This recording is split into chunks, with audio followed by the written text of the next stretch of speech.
पटना चले जाएं, आप खान सर से मिलें, तो वो आज के ज़माने में भी एक 6 महीने का कोर्स 200 रुपए में पढ़ाते हैं। सोच सकते हैं आप।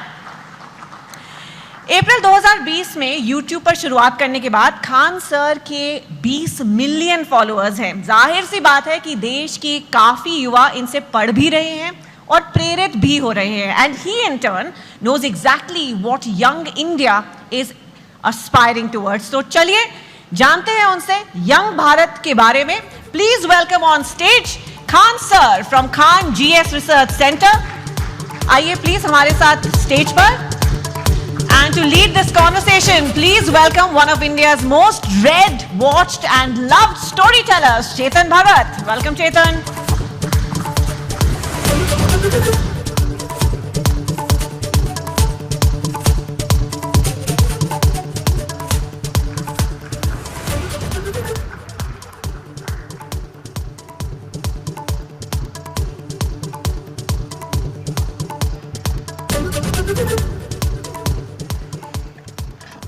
खान सर,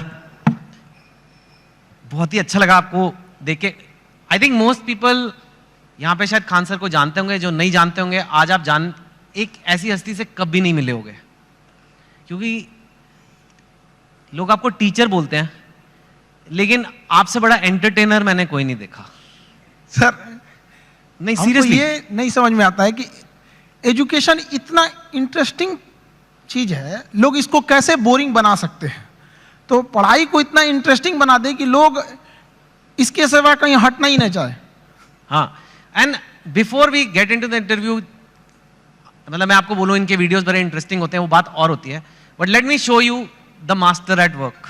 ठीक है, कोई सबसे बोरिंग सब्जेक्ट ले लेते हैं, ठीक है, फिजिक्स, उसमें कोई टॉपिक मैं याद कर रहा हूं अपने IIT के दिन, इलेक्ट्रिक करंट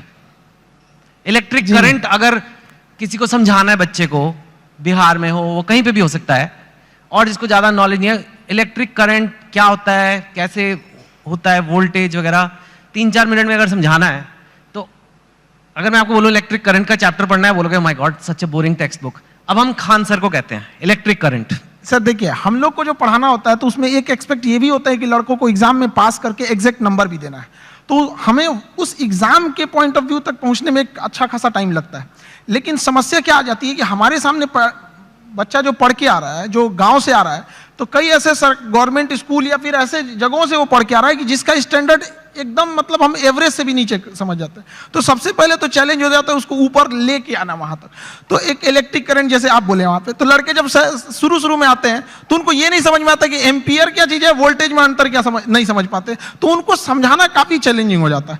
तो वही एक छोटा मोटा कि हम लोग ये समझते कि जब हम लोग पढ़ते थे तो हमारे दोस्त हमें अच्छे से समझा देते थे, और वो देहाती भाषा में समझाते थे, और टीचर लोग एक स्टैंडर्ड फॉलो करने लगते थे। तो हमें ऐसा लगता था कि मेरा दोस्त ही ज्यादा जानकार है लेकिन ऐसा नहीं है कि टीचर के पास नॉलेज रहता था, बट बताते नहीं थे।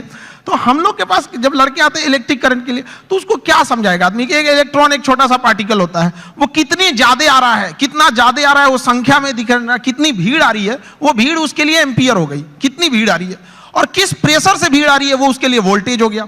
अगर 220 वोल्ट है तो उसका प्रेशर अलग, 440 है तो उसका प्रेशर अलग। तो जहां भी हम लोग भीड़ से निकलते हैं तो क्या चीज होती है, दो ही चीजें होती हैं, भीड़ कितनी है और किस स्पीड से निकल रही है। तो जितनी ज्यादा में भीड़ है वो उसका एम्पियर हो गया, जिस प्रेशर से निकल रही है वो उसके लिए वोल्टेज हो गया, जितना ज्यादा होगा वो। तो इससे क्या होता है ना कि लड़के को पहले समझ में आता है कि नहीं वो रिलेट कहां करना है, फिर धीरे धीरे तो वो चीजें उसको एग्जाम तक तो पहुंच ही जाएगा, लेकिन उसको अपने पास हौसला ना खो दे शुरुआत में ही, इसलिए उसके एक फ्रेंड की तरफ बताना जरूरी होता है। ठीक है, यू सॉ और मैंने तो वो वीडियो देखा है आपका इलेक्ट्रिक करंट का, उसमें तो अभी तो आप फिर भी उसमें और भी है कि 440 वॉट का झटका लगा तेरे छूने से। वो एक्चुअली गाना था तो हमने उसी पे कोरिलेट कर दिया, क्योंकि लड़के आजकल ना गाना वाना बड़ा सुनते रहते हैं सब आजकल, तो हमें लगा कि यहीं से इन लोगों को, मतलब हम ये नहीं कहते हैं कि तुम अलग से टाइम निकालो, बट जिस चीजों को वो देख रहा है, जिसके सराउंडिंग्स में वो रह रहा है, उसमें हर जगह पढ़ाई छुपी हुई है, हम क्यों ना उसको उसी से कोरिलेट कर दें। टंगस्टन का आपने बताया कि लाल हो जाता है, वो दो लोग लड़ रहे हैं, जरा वो भी बताइए। वो जैसे लड़कों सब आते हैं सब, तो उनको ये समझ में नहीं है, फिजिक्स ना एक तो कुछ ऐसे होते हैं दिमाग में लेके चले जाते हैं, भैया ये तो मेरे लिए बना ही नहीं है। ऐसा नहीं है। हमारा कोशिश ये रहता है कि एक मजदूर जो है, अगर मजदूरी करके आ रहा है, उसने पढ़ाई नहीं किया है, फिर भी उसको अगर क्वांटम फिजिक्स समझा दिया जाए, ये होती है टीचिंग वहां पे, ताकि आपका बैकग्राउंड से कोई मतलब नहीं हो। हम जो टॉपिक अभी पढ़ रहे हैं यहां तक समझ में आए। टंगस्टन जैसे आप बोले थे यहाँ पे, तो लड़कों लोग को प्रॉब्लम हो रहा था, तो हमने बस उन सबको यही बताया कि जैसे आप लोगों को गुस्सा लगता है, तो अलग अलग तरीके से कोई गुस्सा होता है। कि कोई गुस्सा होगा तो गालियां देने लगता है, कोई एक दो हाथ लगाने लगता है, कोई सरापने लगता है कि तुम्हारा ये हो जाए वो हो जाए वहां पे। उसी तरह मेटल्स की अलग अलग खासियत होती है। टंगस्टन उसमें है, उसको करंट देंगे तो गुस्से से लाल हो जाएगा, इसलिए हीटर में उसको लगाते हैं। ये सॉरी, टंगस्टन देंगे तो चमकने लगता है, इसलिए बल्ब में डाल देते हैं। अलग अलग चीजें होता है। नाइक्रोम होता है, चमक के हीट देने लगता है। तो वही, वो जिस चीज को देखा है उस चीज में उसको अच्छे से समझाया जाए। मैंने आज तक ऐसा टीचर नहीं देखा सर, बट जो आप कर रहे हैं, I can't even tell you आप कितनी बड़ी सेवा कर रहे हैं हमारे देश में। जैसे आपने कहा कि एक मजदूर को भी क्वांटम फिजिक्स समझ आ जानी चाहिए, इतना बड़ा सपना लेना ही कि ये पॉसिबल भी है। क्योंकि मैंने तो जहां तक देखा, एक एलीट क्लास होती है इंडिया में, उसी को इंग्लिश मिलती है, और वो इंग्लिश जिसको मिलती है उसी को एक सर्टेन टाइप ऑफ एजुकेशन मिलती है, और फिर वही और आगे बढ़ता जाता है, वही नौकरियां ले जाता है, वही टॉप पोजीशंस ले जाता है। आपने उसको तोड़ने की कोशिश किया? हमारे लाइफ का सबसे अच्छा डिसीजन था कि हमने इंग्लिश मीडियम छोड़ के हिंदी मीडियम में आ गए। आपने ये मेरी जिंदगी का सबसे अच्छा डिसीजन था। अगर हम नहीं छोड़े रहते तो कहीं कुछ भी नहीं गए रहते। क्या पढ़ रहे हैं हमें नहीं समझ में। हाँ, जरूर है कि इंग्लिश मीडियम में या फिर जो आजकल के स्टैंडर्ड है उसमें हम जितने पैसे खर्च कर रहे हैं, जितना इंफ्रास्ट्रक्चर कर रहे हैं, तो अगर हम हजारों की भीड़ अगर किसी चीज में लगाएंगे तो एक दो तो सफल होके आएंगे ही आएंगे ना। लेकिन एक ये भी तो देखिए हमने कितने उसमें लगाए और कितना आउटकम आया यहाँ पर। तो हिंदी मीडियम के आप स्कूल में, हमारे यहाँ पे एक स्कूल में हम जब पढ़ रहे थे सरकारी स्कूल में, तो ऊपर से टूट के गिर गया था छत, थोड़ा सा तो फूट गया सर यहाँ पे मेरा। अब बताइए वहां के लड़का सबको तो पहले दिखना पड़ता है कि मेरा बिल्डिंग कैसा है। तो ये सब भी तो मायने रखता है वहां पे। तो ऐसा नहीं है कि उनको जितना हम लोग अगर मोटिवेट करें, या अच्छा एक चीज और भी है, लोग सफल होने के बाद ना इंग्लिश को ज्यादा प्रीफर करने लगते हैं। तो ऐसा लगने लगता है कि इंग्लिश ही है, बहुत बड़ी भाषा ही है। ऐसा नहीं है, भाषा बाधा नहीं होनी चाहिए, खास करके एजुकेशन में। जी हाँ, बिल्कुल। आपका बचपन कैसा था? मैंने सुना है बहुत मतलब पैसे की कमी रही, ये वो, कितनी आपने गरीबी देखी है काफी। मैं जानना चाहता हूँ, क्योंकि लोगों को पता लगे कि आपके बैकग्राउंड के लोग भी कितना ऊपर गए हैं, तो इसके लिए ये बताना जरूरी है कि आपका बचपन कैसा था। अब गरीबी की हम क्या बोलें, हमने गरीबी को उतने पास से देखा है कि लोग अपनी पत्नी को उतना पास से ना देखे होंगे। लेकिन फिर भी कुछ चीजें थी, दोस्तों ने काफी हेल्प किया। वो अपने पॉकेट खर्च में से कुछ पैसे देते थे ताकि आदमी पढ़ सके यहाँ पे। तो काफी दोस्तों ने भी हेल्प किया यहाँ पर। और धीरे धीरे कुछ टीचर्स भी आए हैं, वो लोग ने भी, पहले कुछ टीचर थे जो मतलब बहुत कम फी में पढ़ाते थे। तो हमें भी ऐसा लगा था कि जैसे हमारे साथ के बहुत सारे लड़के, उनको अच्छी कोचिंग्स मिल गई 10th और 11th के बाद, तो उन लोग काफी अच्छे अच्छे जगह पढ़ने लगे। हम लोग उनको देखते थे तो ऐसा लगता था कि ये जगह हमारे लिए नहीं है, एक अलग सी फील आती थी कि ये मेरे लिए नहीं है यहाँ पर। तो फिर जब हम लोग टीचिंग में आए तो हमने सोचा था कि भाई कोई भी गरीब से गरीब लड़का के लिए वो बड़े से बड़ी शिक्षा ग्रहण करने के लिए सपना देख सकता है और उसका सपना पूरा होगा। Very nice. सुना है कि आपके पास एक बार घर जाने के लिए 90 रुपए की टिकट थी, आपके पास थे नहीं 90 रुपए, 40 रुपए थे, तो इसलिए आप जा ही नहीं पाए घर। कुछ ऐसा भी कुछ हुआ था? वो दिन मेरे जिंदगी का सबसे मतलब अजीब सा दिन था, क्योंकि हम जब कोचिंग चालू किए तो हम मेरे दादाजी ने हमसे, जब प्रॉब्लम्स इतनी ज़्यादा आने लगी, तो दादाजी ने बताया कि देखो, सपने तो इंसान के बहुत बड़े होते हैं, सपने कभी मतलब ख्वाहिशें ख़त्म भी नहीं होती हैं, लेकिन कुछ ज़रूरतें होती हैं। तो पहले अपनी ज़रूरतों को देख लो, फिर उसके बाद अपने सपनों के लिए आगे बढ़ना। और दादा का रोल बहुत बड़ा होता है ज़िंदगी में। एक पोता के लिए उसकी ज़िंदगी का पहला दोस्त उसका दादा होता है, और एक दादा के लिए उसकी ज़िंदगी का आखिरी दोस्त उसका पोता होता है। तो मेरे दादाजी ने एकदम दोस्त की तरह रहे उन्हें। तो सबसे पहले हमने होम ट्यूशन चालू किया, जहाँ से हम बेसिक चीज़ें निकाल सके। तो पहली बार हमने एक बच्चे को होम ट्यूशन दिया तो उसको 600 रुपये मिले वहाँ से, जिससे कुछ रूम रेंट वगैरह निकल जाए। फिर एक 800 का मिला, ऐसे मिलते मिलते गया। उसके बाद हम एक कोचिंग्स में गए पढ़ाने के लिए। तो वो कोचिंग में शुरुआत में 4-5 लड़के थे, अगले दिन 50-60 हुए, फिर धीरे धीरे बढ़ते गए। एक हफ्ते में पूरा क्लास ही चेंज हो गया। तो हम पढ़ाने लगे, कोचिंग बहुत अच्छे चलने लगी। तो उन लोगों ने कहा कि फीस आपको बढ़ाना पड़ेगा, क्योंकि पैसे तो वहीं से आएंगे आप। तो हमने फीस बढ़ाने का विरोध किया, तो उन लोगों ने कहा ऐसे नहीं होगा। तो फिर हम अपने से पढ़ाना चालू कर दिए। तो हमारी कोचिंग में क्या हुआ कि बम चल गया, बम, एक्चुअल बम वहाँ पे धड़ाधड़ गिरने लगा। हम लोग को दिमाग काम नहीं किया वहाँ पे, और क्या किए, सारी चीजें तहस नहस हो गई। अब हमको लगा कि अब घर जाना पड़ेगा। और घर जाने के लिए पैसे 90 रुपये चाहिए होते हैं, हमारे पास वही 40-50 रुपये थे, तो हम कहें कि अब घर भी नहीं लौट सकते, यहीं रुकते हैं, शायद कोई रोक रहा है हमें। वाह, तो जहाँ 40-50 रुपए की बात थी, मैंने सुना है कि आपको अभी थोड़े दिन पहले ही किसी एजुकेशन कंपनी ने कहा कि आप हमारे साथ आ जाओ नौकरी, और इनको जॉब ऑफर मिला, यू कैन से, एक तरह से, एंड वो जॉब ऑफर था 107 करोड़ रुपए का। तो यू नो व्हेन, एक वो दिन भी आपने देखे हैं जो 40-50 रुपए नहीं है, घर जाने के दुकान बंद करके, और 100, लेकिन स्वैग देखो, आप मना कर दिया। हमने मना कर दिया है, हमको 140 करोड़ नहीं चाहिए, हमें 140 करोड़ में आप पैसे ले सकते हैं, लेकिन जो स्टूडेंट का प्यार होता है वो कभी नहीं खरीद सकते हैं। जिस दिन मेरे इंस्टीट्यूट पे बम चला था, पुलिस बाद में आई थी, अगल बगल जितने लॉज थे, जब लड़कों को पता चला था तो पूरे लड़के छाप लिए थे सबको, और पूरे ऑर्गेनाइज अगल बगल की कोचिंगें डर के मारे बंद हो गई थी, और हमारी कोचिंग बम लगने के बाद भी नेक्स्ट बैच से एज इट इज चली थी, बाकी बच्चे नीचे खड़े थे। ये 107 करोड़ में कोई नहीं खरीद सकता है। और हम जिस जगह से आए हैं, बिहार से, यहाँ का अलग ही एक स्वैग है, वो तो मुझे पता है। हाँ, हम लोग आए, उसका अलग स्वैग है। हमारे यहाँ किसी का दिल टूटता है तो वो मजनू नहीं बल्कि माझी बन के पहाड़ तोड़ देता है। अरे बाप, हमारे यहाँ उगते, हर जगह उगते सूरज की पूजा की जाती है, हमारे यहाँ डूबते सूरज को भी पूजा किया जाता है। हमारे यहाँ युद्ध से पहले बुद्ध पढ़ा दिया जाता है। तो हम उस जगह से आए हैं जहाँ पे किसी को, अगर किसी को ऐसा लगेगा कि उसको दबा के उसको रास्ते से हटाया जा सकता है, तो नहीं हो सकता है वो। अरे वाह, लेकिन यू नो अभी ये ऐसा फील्ड बन गया है, कोचिंग, एजुकेशन वगैरह, जहां लोग बहुत, आपकी बात अलग है, लेकिन लोग बहुत पैसे बना रहे हैं, लाइक ऐसे खबरों में तो आ रहा है बहुत करोड़ों में। हमने यूपीएससी जो चालू किया, पैसा आपको मोटिवेट नहीं करता? नहीं, पैसे हमारा एक अलग सपना है। अब किसी को बोलते हैं तो उसको अजीब सा लगता है। जैसे कोई घर है, अगर वो सड़क से ज्यादा नीचे धंस गया तो टेक्नोलॉजी आ गई है, जैक लगा के उसे उठा देते थे।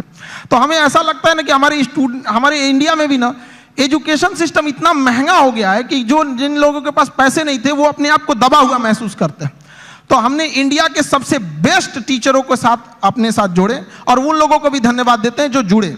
और जो फीस यूपीएससी स्पेशली कहते हैं, जो सबसे इंडिया में टॉप एलीट जॉब वही है, उसकी जो फीस 2.5 लाख थी, सेम टीचर के साथ सेम पढ़ाई को हमने 7,500 रुपए में दे दिया। 2.5 लाख से 7,500 में। हाँ, इससे क्या होगा कि हर गरीब लड़का भी पढ़ सकता है। होता क्या था सर कि यूपीएससी निकालने के बाद जो डीएम की कुर्सी पे बैठते थे तो उनका मेंटल लेवल बहुत हाई रहता था, लेकिन जो पब्लिक रहती थी उनका मेंटल लेवल बहुत नीचे रहता था। तो अभी इतनी सस्ती फीस होने की वजह से हर कोई पढ़ेगा, और पढ़ने के बाद जब वो मेंटल लेवल बढ़ेगा तो कुर्सी पे बैठने वाले अधिकारी और सामने की पब्लिक, केवल अंतर रहेगा तो कुर्सी का, बाकी मेंटल लेवल समान रहेगा, कोई शोषण नहीं कर सकता है वहां पे। Very nice.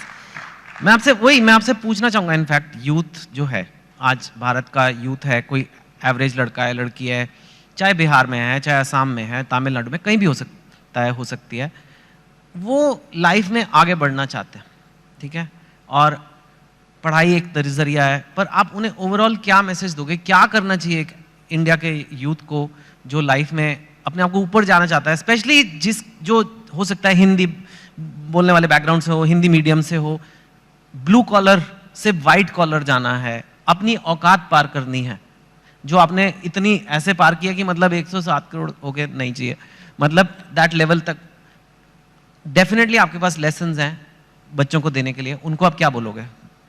देखिए, आजकल के लड़कों के पास ना डिस्ट्रैक्शन बहुत ज्यादा हो गया है।